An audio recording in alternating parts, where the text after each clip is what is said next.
ಶ್ರೀ ಗುರುಗಣಪತಿಭ್ಯಾಂ ನಮಃ. ಶ್ರೀ ಶಾರದಾಂಬಾಯೈ ನಮಃ. ಎಲ್ಲ ನನ್ನ ಆತ್ಮೀಯ ವೀಕ್ಷಕ ಬಂಧುಗಳಿಗೆ ನಮಸ್ಕಾರ. ಎಲ್ಲ ವೀಕ್ಷಕರಿಗೂ ಕೂಡ ಯುಗಾದಿ ಹಬ್ಬದ ಶುಭಾಶಯಗಳನ್ನು ಹೇಳ್ತಾ, ಹೊಸ ಸಂವತ್ಸರ, ಹೊಸ ವರ್ಷ ಎಲ್ಲರಿಗೂ ಕೂಡ ಶುಭ ಫಲಗಳನ್ನೇ ಕೊಡಲಿ. ಶ್ರೀ ಪರಾಭವ ನಾಮ ಸಂವತ್ಸರದಲ್ಲಿ ಎಲ್ಲ ವೀಕ್ಷಕ ಬಂಧುಗಳು ಶುಭ ಫಲಗಳನ್ನು ಕಾಣುವಂಥವರಾಗಲಿ. ಸಂವತ್ಸರದ ಅಧಿಪತಿಯಾದಂಥವನು ಅಂದರೆ ಸಂವತ್ಸರದ ರಾಜ ಗುರು, ಮಂತ್ರಿಯಾದಂಥವನು ಕುಜ, ಸೇನಾಧಿಪತಿ ಚಂದ್ರ, ಸಸ್ಯಾಧಿಪತಿ ಶುಕ್ರ, ಧಾನ್ಯಾಧಿಪತಿ ಬುಧ, ಅರ್ಘಾಧಿಪತಿ ಚಂದ್ರ, ಮೇಘಾಧಿಪತಿ ಚಂದ್ರ, ನೀರಸಾಧಿಪತಿ ಗುರು, ರಸಾಧಿಪತಿ ಸೂರ್ಯ. ಈ ರೀತಿಯಾಗಿ ಎಲ್ಲ ಸಂವತ್ಸರದ ಅಧಿಪತಿಗಳಾದಂಥವರು ಹೆಚ್ಚಿನದಾಗಿ ಒಳಿತನ್ನೇ ಮಾಡುವಂತಹ ಸ್ಥಿತಿಯಲ್ಲಿದ್ದಾರೆ. ಅದರಲ್ಲೂ ಕೂಡ ರಾಜನಾದಂತಹ ಗುರು ನ್ಯಾಯಬದ್ಧವಾದ ಆಡಳಿತವನ್ನು ಕೊಡೋದಕ್ಕೆ ಗುರುವಿನ ಪ್ರಭಾವಗಳು ಈ ಸಂವತ್ಸರದಲ್ಲಿ ತುಂಬ ಶುಭ ಫಲಗಳನ್ನು ಕೊಡುತ್ತೆ ಅಂತ ಹೇಳ್ಬೋದು.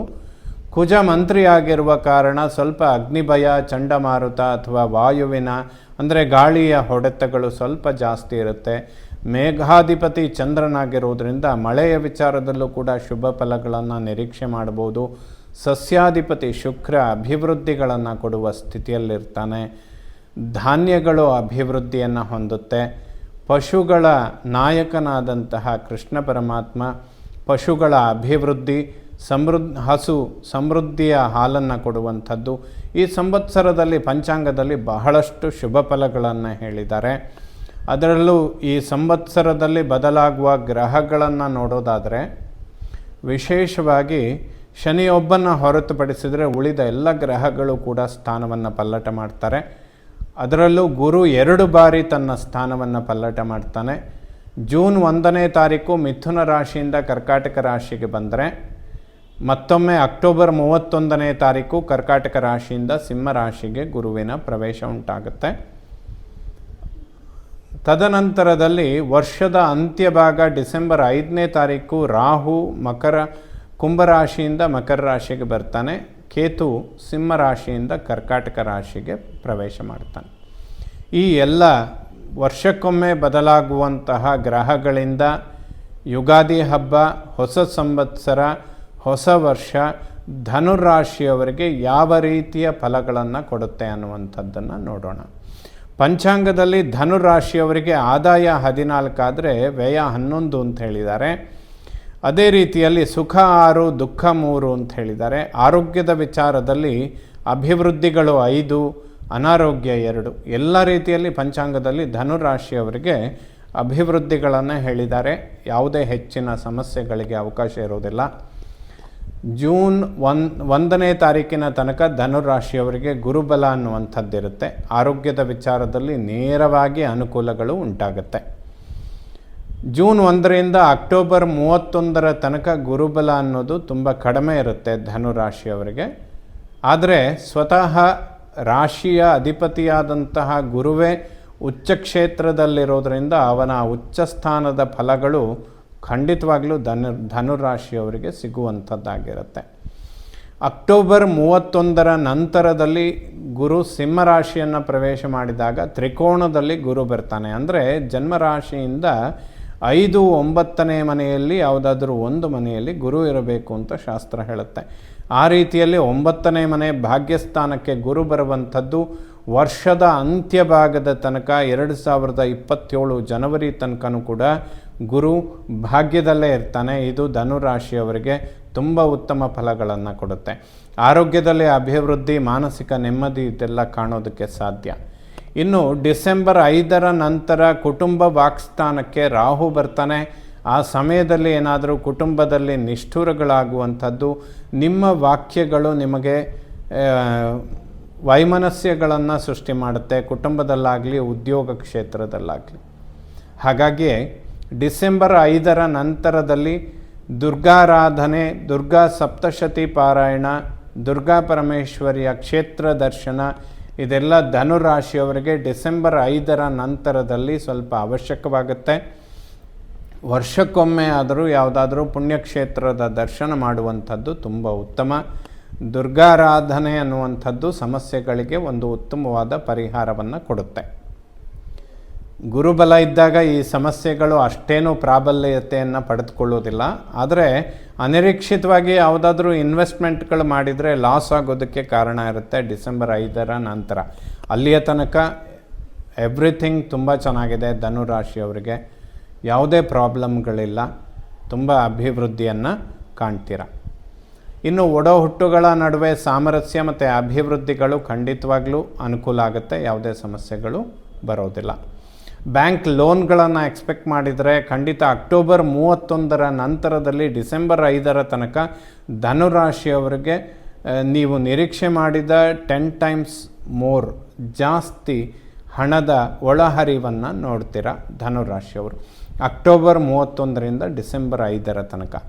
ಸೊ ಈ ಒಂದು ಉತ್ತಮವಾದ ಸಮಯ ಏನಿದೆ, ಈ ಸಮಯದಲ್ಲಿ ಶ್ರಮಪಟ್ಟು ಗಳಿಸಿದಂಥದ್ದನ್ನು ಇನ್ವೆಸ್ಟ್ ಮಾಡೋ ಕಡೆ ಡಿಸೆಂಬರ್ 5ರ ನಂತರದಲ್ಲಿ ಹಲವಾರು ವಿಚಾರಗಳ ಬಗ್ಗೆ ವಿಮರ್ಶೆ ಮಾಡಿಕೊಳ್ಳುವಂಥದ್ದು ತುಂಬ ಅವಶ್ಯಕ. ವಿದ್ಯಾರ್ಜನೆ ಮಾಡುವಂತಹ ಮಕ್ಕಳಿಗೆ ಖಂಡಿತ ಶುಭ ಫಲಗಳನ್ನು ಕಾಣ್ತೀರ, ಯಾವುದೇ ಸಮಸ್ಯೆಗಳಿಲ್ಲ. ಅರ್ಧಾಷ್ಟಮ ಶನಿಯಿಂದ ಸ್ವಲ್ಪ ಟೆನ್ಷನ್ಗಳು ಕೊಡ್ತಾನೆ ಬರ್ತಾನೆ, ಅಥವಾ ಮೂಳೆಗಳು ಮತ್ತು ನರಗಳಿಗೆ ಸಂಬಂಧಪಡುವ ಆರೋಗ್ಯದ ವಿಚಾರಗಳು, ತಾಯಿಗೂ ಕೂಡ ಸ್ನಾಯುಗಳು ಮತ್ತು ನರಗಳಿಗೆ ಸಂಬಂಧಪಟ್ಟಂತಹ ಆರೋಗ್ಯ, ಸಣ್ಣ ಪುಟ್ಟ ವಾಹನದ ಖರ್ಚುಗಳು ಜಾಸ್ತಿ ಆಗುವಂಥದ್ದು, ಇವೆಲ್ಲ ಅರ್ಧಾಷ್ಟಮ ಶನಿಯ ಪ್ರಭಾವಗಳು. ಮಾತೃವಿನ ಆರೋಗ್ಯದ ಬಗ್ಗೆ ಗಮನ ಕೊಡಬೇಕು, ಮಕ್ಕಳ ವಿದ್ಯಾಭ್ಯಾಸದ ಬಗ್ಗೆ ಗಮನ ಕೊಡಬೇಕು, ವಾಹನದ ವಿಚಾರದಲ್ಲಿ ಮುನ್ನೆಚ್ಚರಿಕೆಗಳನ್ನು ತೆಗೆದುಕೊಳ್ಳಬೇಕು. ಇವೆಲ್ಲದೂ ಕೂಡ ಸ್ವಲ್ಪ ಮಟ್ಟಿಗೆ ಶನಿ ಪ್ರಭಾವದಿಂದ ಉಂಟಾಗುವಂಥದ್ದು, ಇದನ್ನು ಗಮನಿಸ್ಕೊಳ್ಬೇಕು. ಯಾವುದೇ ಪ್ರಾಪರ್ಟಿ, ಭೂಮಿ ಅಥವಾ ವಾಹನ ಖರೀದಿ ಮಾಡುವಂತಹ ವಿಚಾರಗಳಿದ್ದರೆ ಧನುರಾಶಿಯವರು ಅಕ್ಟೋಬರ್ 31ರ ನಂತರ ಮಾಡಿದರೆ ಶಾಶ್ವತವಾದ ಪರಿಹಾರ ಅಥವಾ ಶಾಶ್ವತವಾದ ಅಭಿವೃದ್ಧಿ, ನಿಮ್ಮ ನಿರೀಕ್ಷೆಗೂ ಮೀರಿದ ಅಭಿವೃದ್ಧಿಗಳನ್ನು ಕಾಣ್ತೀರ. ಅಷ್ಟರೊಳಗಡೆ ಯಾವುದೇ ಪ್ರಯತ್ನಗಳನ್ನು ಮಾಡದೇ ಇರೋದು ಒಳ್ಳೆಯದು. ಸಂತಾನದ ಅಂಚಿನಲ್ಲಿರುವಂಥವರಿಗೆ ಖಂಡಿತ ಶುಭ ಸಮಯ. ಅಕ್ಟೋಬರ್ 31ರ ನಂತರ ಅದ್ಭುತವಾದ ಒಂದು ಅನುಕೂಲಗಳನ್ನು ಕಾಣ್ತೀರ. ಈ ಸಮಯದಲ್ಲಿ ಸಂತಾನ ಒಳ್ಳೆಯ ಸರಸ್ವತಿಯ ಅನುಗ್ರಹ ಮತ್ತು ಆರೋಗ್ಯವಂತ ಮಕ್ಕಳನ್ನು ಪಡೆಯೋದಕ್ಕೆ ತುಂಬ ಸಾಧ್ಯತೆಗಳು ಉಂಟಾಗುತ್ತೆ. ಶತ್ರುಬಾಧೆಗಳಿಲ್ಲ, ಯಾವುದೇ ಒಬ್ಬರಿಂದ ಒಬ್ಬರಿಗೆ ಸಮಸ್ಯೆಗಳಾಗುವಂತಹ ಸಂದರ್ಭಗಳು ಖಂಡಿತವಾಗ್ಲೂ ಬರೋದಿಲ್ಲ. ದಾಂಪತ್ಯ ಜೀವನದಲ್ಲಿ ಸಾಮರಸ್ಯ ಮತ್ತು ಅಭಿವೃದ್ಧಿಗಳನ್ನು ಕಾಣ್ತೀರ. ವಿವಾಹ ಇಂತಹ ವಿಚಾರಗಳನ್ನು ಖಂಡಿತವಾಗ್ಲೂ ಪೋಸ್ಟ್ಪೋನ್ ಮಾಡಬೇಡಿ. ಧನುರಾಶಿಯವರಿಗೆ 2027 ಜೂನ್ ತಿಂಗಳ ನಂತರದಲ್ಲಿ ಪಂಚಮ ಶನಿ ಅನ್ನುವಂಥದ್ದು ಪ್ರಾರಂಭ ಆಗುತ್ತೆ. ಇದು ವಿವಾಹ ಮತ್ತು ಸಂತಾನ ಇದೆರಡನ್ನೂ ವಿಳಂಬ ಮಾಡೋದಕ್ಕೆ ಶುರು ಮಾಡುತ್ತೆ. ಏಕೆಂದರೆ ಪಂಚಮದಲ್ಲಿರುವ ಶನಿ ದೃಷ್ಟಿ ಸಪ್ತಮದ ಮೇಲೆ ಬೀಳೋದಕ್ಕೆ ಪ್ರಾರಂಭ ಆಗುತ್ತೆ. ಸೊ ಪಂಚಮ ಶನಿ ಪ್ರಾರಂಭ ಆಗೋದಕ್ಕೆ ಧನುರಾಶಿಯವರಿಗೆ 1 ವರ್ಷ 3 ತಿಂಗಳ ಕಾಲಾವಕಾಶ ಇದೆ. ಆ ಸಮಯದಲ್ಲಿ ಸಂಪೂರ್ಣ ಈ ಸಂವತ್ಸರದಲ್ಲಿ ಗುರುಬಲ ಅನ್ನುವಂಥದ್ದು ಅದ್ಭುತವಾಗಿದೆ. ಸೊ ವಿವಾಹ ಮತ್ತು ಸಂತಾನ ಇದೆರಡನ್ನೂ ಧನುರಾಶಿಯವರು ಪೋಸ್ಟ್ಪೋನ್ ಮಾಡಿಕೊಳ್ಳದೆ ಇರೋದು ಒಳ್ಳೆಯದು. ಇದನ್ನು ಮುಂದೂಡ್ತಾ ಬಂದರೆ ಮುಂದಿನ ದಿನಗಳಲ್ಲಿ ಕಠಿಣ ಪರಿಸ್ಥಿತಿಗಳನ್ನು ನೋಡೋದಕ್ಕೆ ಅಥವಾ ಒಂದು ವಿಚಾರದಲ್ಲಿ ಕಗ್ಗಂಟನ್ನು ಬಿಡಿಸ್ಕೊಳ್ಳೋದು ತುಂಬ ಕಷ್ಟ ಆಗುತ್ತೆ. ದಾಂಪತ್ಯದಲ್ಲಿ ಸಾಮರಸ್ಯ ಮತ್ತು ಆರೋಗ್ಯದಲ್ಲಿ ಅಭಿವೃದ್ಧಿಗಳನ್ನು ನಿರೀಕ್ಷೆ ಮಾಡ್ಬೋದು. ಯಾವುದೇ ಮೃತ್ಯು ಭಯ ಇಂತಹ ಕಂಟಕಗಳಿಗೆ ಖಂಡಿತವಾಗ್ಲೂ ಅವಕಾಶ ಇರೋದಿಲ್ಲ. ಅತಿಶಯವಾದ ಅಭಿವೃದ್ಧಿಗಳನ್ನು ಕಾಣ್ತೀರ. ಭಾಗ್ಯೋದಯವಾಗುತ್ತೆ. ಪಿತ್ರಾರ್ಜಿತ ಆಸ್ತಿಪಾಸ್ತಿಗಳು ಕೈ ಸೇರುವಂತಹ ಸಮಯ. ಎಲ್ಲ ಗ್ರಹಗತಿಗಳು ಕೂಡ ನಮ್ಮ ಲಾಭಕ್ಕಾಗಿಯೇ ನಿರೀಕ್ಷೆ ಮಾಡಬೇಕು ಅಂತೇನೂ ಇಲ್ಲ. ತ್ಯಾಗದ ಭಾವನೆಗಳನ್ನು ಕೊಡುವಂಥವರು ಗ್ರಹಗತಿಗಳೇ. ಹಾಗಾಗಿ ಕೇವಲ ಸ್ವಾರ್ಥಕ್ಕಾಗಿಯೇ ಇದನ್ನು ಬಳಸ್ಕೊಳ್ಬೇಕು ಅನ್ನುವ ಅಭಿಪ್ರಾಯ ಖಂಡಿತ ಇಟ್ಕೊಳ್ಳುವಂಥದ್ದಲ್ಲ. 9ನೇ ಮನೆ ಗುರು ಬಂದಾಗ ಭಾಗ್ಯೋದಯವಾಗುತ್ತೆ, ತ್ಯಾಗದ ಭಾವನೆಗಳು ಹೆಚ್ಚಾಗುತ್ತೆ. ಹಾಗೆ ಲಾಭಗಳನ್ನು ಕೂಡ ನೀವು ನಿರೀಕ್ಷೆ ಮಾಡದೇ ಇದ್ದರೂ ಗುರು ಕೊಡುವಂತಹ ಪರಿಸ್ಥಿತಿಗೆ ಬರ್ತಾನೆ ಅಂತ ಕೂಡ ಹೇಳ್ಬೋದು. ಪಿತೃವಿನ ಒಂದು ಅನುಗ್ರಹ ಆಶೀರ್ವಾದ ಧನುರಾಶಿಯವರಿಗೆ ಉತ್ತಮವಾಗಿ ಸಿಗುತ್ತೆ. ಪ್ರಾಪರ್ಟಿ ವಿಚಾರದಲ್ಲಿ ಅಭಿವೃದ್ಧಿಗಳನ್ನು ಕಾಣ್ತೀರಾ. ಸರ್ವತೋಮುಖ ಅಭಿವೃದ್ಧಿ ಅನ್ನುವಂಥದ್ದು ಅಕ್ಟೋಬರ್ 31ರ ನಂತರದಲ್ಲಿ ಧನುರಾಶಿಯವರಿಗೆ ಲಭ್ಯ ಆಗುತ್ತೆ ಅಂತ ಕೂಡ ಹೇಳ್ಬೋದು. ಕರ್ಮ ಉದ್ಯೋಗದಲ್ಲಿ ವಿಶೇಷವಾದ ಬಡ್ತಿ, ಪ್ರಮೋಷನ್ ಅಥವಾ ಹೊಸ ಉದ್ಯೋಗ, ಸ್ವಂತ ವ್ಯವಹಾರ ಪ್ರತಿಯೊಂದು ಕೂಡ ಗುರಿ ಮುಟ್ಟುತ್ತೆ. ಅಕ್ಟೋಬರ್ 31ರ ನಂತರದಲ್ಲಿ. ಆ ಸಮಯದಲ್ಲಿ ಯಾವುದೇ ಅವಕಾಶಗಳು ಬಂದರೆ ಧನುರಾಶಿಯವರು ಬಿಟ್ಕೊಳ್ಬೇಡಿ. ಬಹಳ ಸಮಯದಿಂದ ಸ್ವಲ್ಪ ಏರುಪೇರುಗಳನ್ನು ನೋಡ್ತಾನೆ ಬಂದಿದ್ದೀರಾ.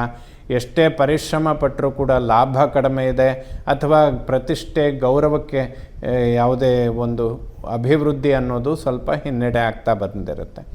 ಇದೆಲ್ಲದೂ ಕೂಡ ಈ ಹೊಸ ಸಂವತ್ಸರ ಅಕ್ಟೋಬರ್ 31ರ ನಂತರದಲ್ಲಿ ಅಭಿವೃದ್ಧಿಗಳನ್ನು ಕಾಣ್ತೀರ. ಲಾಭದ ವಿಚಾರಗಳಿಗೆ ಬರೋದಾದರೆ ಬಹಳಷ್ಟು ಅಭಿವೃದ್ಧಿಗಳು ಉಂಟಾಗುತ್ತೆ ಧನುರಾಶಿಯವರಿಗೆ. ಈ ಎರಡೂ ಸ್ಥಾನಗಳಲ್ಲಿ ಈ 3 ವರ್ಷಗಳ ಕಾಲ ಕಂಟಿನ್ಯೂಸ್ ಗುರುಬಲ ಇರುತ್ತೆ ಧನುರಾಶಿಯವರಿಗೆ. ಭಾಗ್ಯೋದಯ, ಉದ್ಯೋಗ, ಲಾಭ ಈ ಎಲ್ಲ ಸ್ಥಾನಗಳಿಗೆ ಗುರು ಬರ್ತಾನೆ. ಸರ್ವತೋಮುಖ ಅಭಿವೃದ್ಧಿಗಳನ್ನು ಧನುರಾಶಿಯವರು ಕಾಣ್ತೀರಾ. ಕೇವಲ 2027 ಜೂನ್ ನಂತರ ಏನು ಪಂಚಮ ಶನಿ ಪ್ರಾರಂಭ ಆಗುತ್ತೆ, ವಿವಾಹ ವಿಳಂಬ ಆಗುವಂಥದ್ದು, ಸಂತಾನ ವಿಳಂಬ ಆಗುವಂಥದ್ದು, ಮಕ್ಕಳ ಆರೋಗ್ಯದಲ್ಲಿ ಏರುಪೇರುಗಳು ಉಂಟಾಗುವಂಥದ್ದು, ಈ 3 ಪ್ರಬಲವಾದ ಸ್ಥಿತಿಗಳು ಧನುರಾಶಿಯವರಿಗೆ 2027 ಜೂನ್ ನಂತರದಲ್ಲಿ ಪ್ರಾರಂಭ ಆಗುತ್ತೆ. ಹಾಗಾಗಿ ಅಲ್ಲಿ ತನಕ ಇದನ್ನೆಲ್ಲ ಪೋಸ್ಟ್ಪೋನ್ ಮಾಡ್ಕೊಳ್ತಾ ಬರಬೇಡಿ. ಈ ಸಂವತ್ಸರದಲ್ಲಿ 2 ಬಾರಿ ಗುರುಬಲ ಬರುತ್ತೆ ಧನುರಾಶಿಯವರಿಗೆ. ಇದನ್ನು ವ್ಯರ್ಥ ಮಾಡಿಕೊಳ್ಳಬೇಡಿ. ಪರ್ಟಿಕ್ಯುಲರ್ ಆಗಿ ವಿವಾಹ ಮತ್ತು ಸಂತಾನದ ವಿಚಾರಗಳಲ್ಲಿ ಮತ್ತು ಉದ್ಯೋಗದ ಪರಿವರ್ತನೆಗಳ ವಿಚಾರದಲ್ಲಿ ಖಂಡಿತವಾಗಲೂ ನಿಮ್ಮ ಗುರಿ ಮುಟ್ಟೋದಕ್ಕೆ ಸಾಧ್ಯ ಆಗುತ್ತೆ. ಪ್ರಯತ್ನಗಳನ್ನು ಹೆಚ್ಚಿಸ್ಕೊಳ್ಳಿ.